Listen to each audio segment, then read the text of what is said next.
Greetings, learners. So as we are completing our energy and change topic, so now I want us to go through what we have done so far.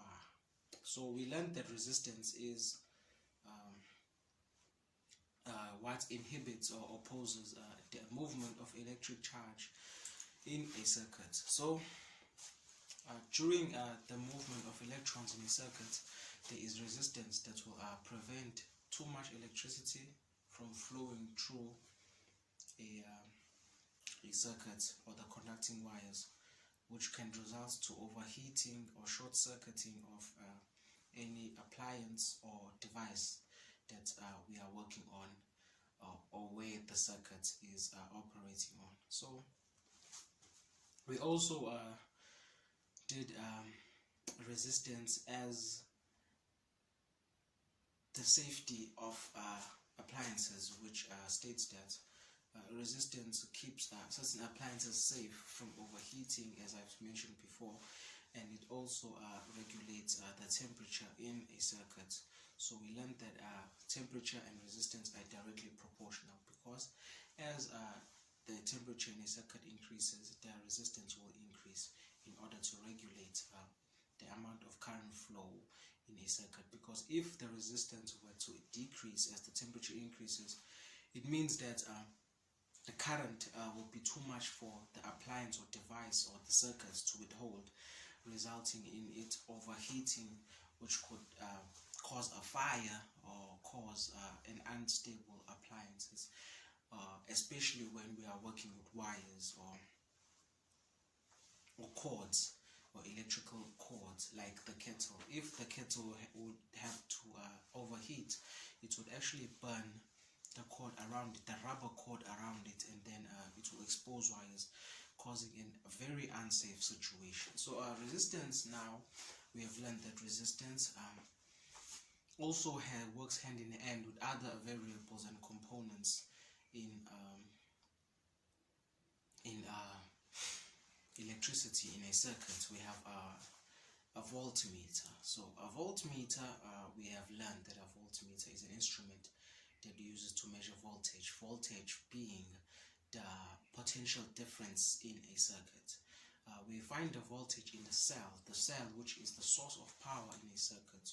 We went through different components of the circuit after the resistor. We went through the ammeter, we went through the light bulb, we went through the conducting wires, the switch, which we learned that a switch can be either closed or opened.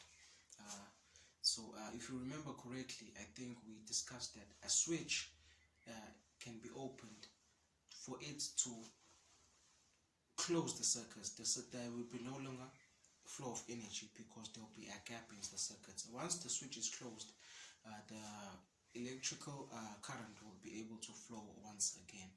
So the ammeter will measure the current flow or the amount of current that is flowing through our circuit, and we learned that current is measured in amperes, which are units of electricity. So we also learned that there are bulbs. We learned that there are different type of circuits. There can be parallel circuits, there can be series circuits. So that means that there are different types of circuits that we have dealt with along the topic and the concept of energy and change, where we started from resistance and worked our way into all different components of the electricity and energy. So we learned that in electricity or energy and change, the different variables, they work hand in hand together to form one complete circuit. So why is it important for us to learn these things? Because in our everyday lives, we are interacting with technology. Technology most of the time uses electricity to function. So it is very important for us to learn how these things work, because you can't, every time something goes wrong with your appliance, and then you can turn to a professional. Sometimes there are minor changes that you can actually alter in your own appliances in order to achieve functionability again. So So it also teaches us the value of technology, to know about science development, how science has changed over the years through technological experiences and electrical implementation. So we can now be able to go through uh, different aspects of electricity. We learned that the circuit, once it is connected in parallel, it means other components are connected across each other. So we can take a look at a worksheet that I've compiled for you. So there are many different questions that consist of the electrical components that we have went through throughout the concept. It will be a very easy worksheet, but challenging in somewhat, because we have to develop a sense of challenging ourselves through every concept so that we can gain knowledge and be able to use scaffolded thinking. So our our worksheet will follow in a few hours. As you can see in our worksheet, there is a circuit, which is a parallel circuit. The voltmeter is connected across the light bulb, and we have conducting wires which has point A and B, and we have a battery which consists of 2 cells. So there are no switches in this circuit, which means we assume that the switch is closed, allowing the connecting wires to carry out the charge throughout the circuit to all parts of the circuits, even to the voltmeter. So as the switch is closed, we believe that the bulb is incandescent, which means it is giving out light. So our first question is, the voltmeter is connected in parallel with the bulb and measures the potential difference between point A and B. Okay, so between point A and B, there is potential difference.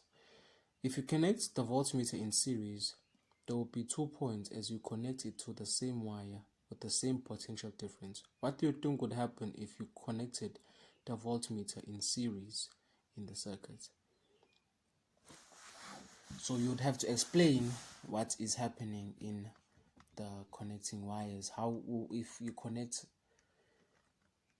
the voltmeter in series, let's say you just put it right after the light bulb, what would happen to the circuit? What would happen to the potential difference? What will happen? You just state any changes that you think will happen using all the knowledge that you've gained throughout explaining these concepts. So what do we use to measure the current in a circuit? We've also mentioned that. I've even mentioned that today in today's class. I think it will be very simple. How do we connect this device into a circuit and explain why this is so? I think we've talked about the different devices in a circuit. How to connect the device into a circuit, we will explain. Do you think the ammeter has a large or small resistance? You'll have to explain your answer. It's a straightforward answer. Just state it large or small and then give a reason. So here we have a drawing question. We have draw a circuit diagram in the following space to illustrate an ammeter, light bulb, and a cell connected in a circuit. So since we did not state that the diagram should be connected series or parallel, you have to look at the type of components and how effective and how it must be connected so that it would be effective in a circuit. So these are the questions, but for drawing the circuit diagram, I think it's very easy, because we have to have an ammeter, a light bulb, and a cell. One cell, which means you must be careful to make any mistakes, because it's a very straightforward question. Straightforward questions pay attention to detail. If you fail to follow the details, you will fail to complete the task. So I think we'll be marking this work after today. So we will end our lesson here, and then I will give out the worksheets, and then you complete it and bring them back to me on our next lesson.